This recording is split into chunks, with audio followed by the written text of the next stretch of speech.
Malam itu, udara di pinggiran kota Bandung terasa lebih dingin dari biasanya.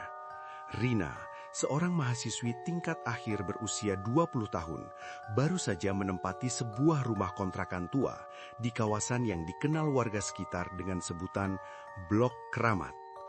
Rumah itu sebenarnya cukup bagus, bergaya kolonial dengan langit-langit tinggi dan lantai tegel bermotif bunga. Namun, ada satu hal yang membuat Rina merasa janggal sejak hari pertama. Atap rumahnya selalu mengeluarkan suara berderit, seolah-olah ada beban berat yang bergeser di atas sana. Apakah kalian pernah merasakan perasaan diawasi saat sedang sendirian di dalam kamar? Perasaan di mana bulu kuduk berdiri tanpa alasan dan suhu ruangan tiba-tiba turun hingga menusuk tulang? Itulah yang dirasakan Rina malam itu. Saat jam menunjukkan pukul 00.15, sebuah suara memecah keheningan. Srek, srek, srek. Suara itu terdengar seperti seseorang sedang menyeret karung berisi pasir di atas genteng. Rina mencoba mengabaikannya, berpikir mungkin itu hanya kucing liar atau musang yang sedang mencari makan. Namun, suara itu diikuti oleh bunyi tik, tik, tik, persis seperti suara lemparan kerikil kecil yang menghantam permukaan tanah liat atapnya. Dalam kepercayaan masyarakat Jawa, suara pasir atau kerikil di atas atap seringkali dikaitkan dengan kiriman sihir atau pertanda adanya entitas gaib yang sedang mencoba masuk ke dalam rumah. Apakah itu hanya mitos, ataukah ada sesuatu yang benar-benar sedang mengetuk pintu dimensi kita? Rina mencoba memejamkan mata, namun indera pendengarannya justru semakin tajam. Bau melati yang sangat kuat tiba-tiba menyeruak, bercampur dengan aroma anyir seperti bangkai tikus yang sudah membusuk berhari-hari. Bau ini bukan berasal dari luar, melainkan seolah-olah merembes turun dari celah-celah kayu plafon. Kemudian, suara itu muncul. Sebuah tawa kecil, sangat halus, namun melengking tinggi. Hihihihi. Tawa itu terdengar sangat jauh, seolah berasal dari rumah kosong di ujung gang. Rina teringat ucapan neneknya dulu. Duk, kalau dengar suara kuntilanak jauh, itu tandanya dia sudah di dekatmu. Tapi kalau suaranya kencang di telinga, berarti dia masih jauh. Jantung Rina berdegup kencang. Jika suara tawa itu terdengar samar di kejauhan, di manakah sosok itu sekarang? Dia memberanikan diri untuk duduk dan menyalakan lampu meja. Cahaya kuning temaram menyinari kamar, menciptakan bayangan panjang yang bernari-nari di dinding.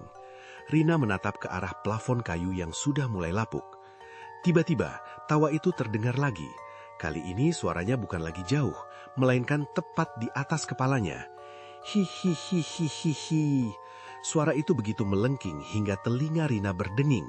Di saat yang sama, debu-debu kayu jatuh dari sela-sela plafon, menimpa sprei tempat tidurnya. Ada sesuatu yang sedang bergerak di atas sana, sesuatu yang besar, sesuatu yang memiliki kuku-kuku panjang yang menggaruk permukaan kayu. Krak, krak, krak.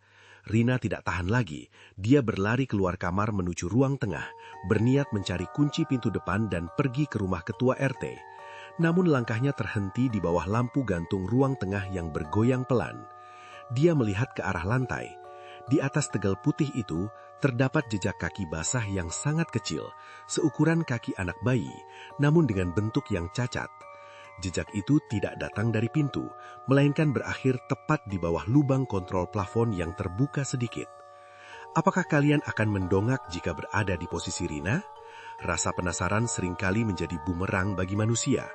Dengan tangan gemetar, Rina mengarahkan senter ponselnya ke arah lubang plafon yang gelap gulita itu. Cahaya lampu ponsel menembus kegelapan, dan untuk sesaat dunia seolah berhenti berputar.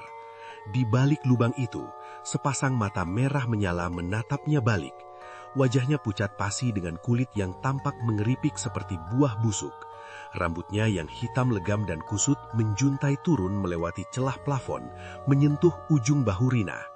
Sosok itu tidak sedang berdiri, dia merayap di sela-sela antara plafon dan genteng, seperti laba-laba raksasa yang sedang mengincar mangsanya.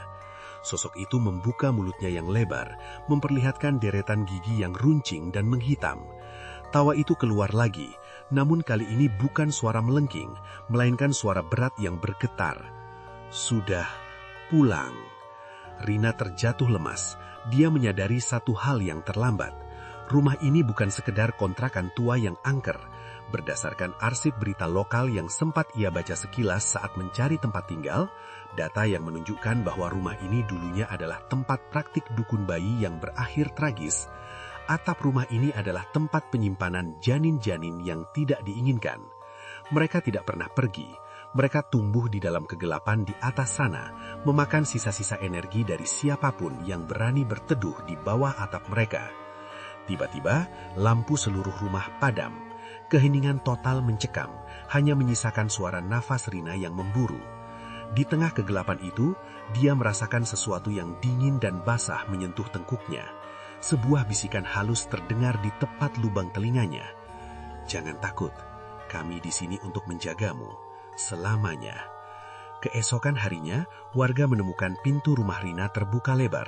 Barang-barangnya masih utuh, namun Rina tidak ditemukan dimanapun. Polisi yang melakukan olah TKP tidak menemukan tanda-tanda kekerasan atau perampokan. Namun salah seorang petugas merasa janggal ketika melihat ke arah plafon. Dia menemukan goresan tangan di debu tebal kayu plafon, sebuah tulisan yang tampak seperti tulisan tangan seorang wanita muda yang ketakutan. Mereka tidak di atas genteng, mereka di dalam dinding. Hingga saat ini, jika kalian melewati rumah itu di tengah malam, kalian masih bisa mendengar suara pasir yang dilemparkan ke atas genteng, diikuti oleh tawa cekikikan yang terdengar sangat jauh. Tapi ingat pesan nenek Rina, jika suaranya jauh, berarti dia ada tepat di belakangmu. Ikuti terus cerita lainnya hanya di Mistik Nusa.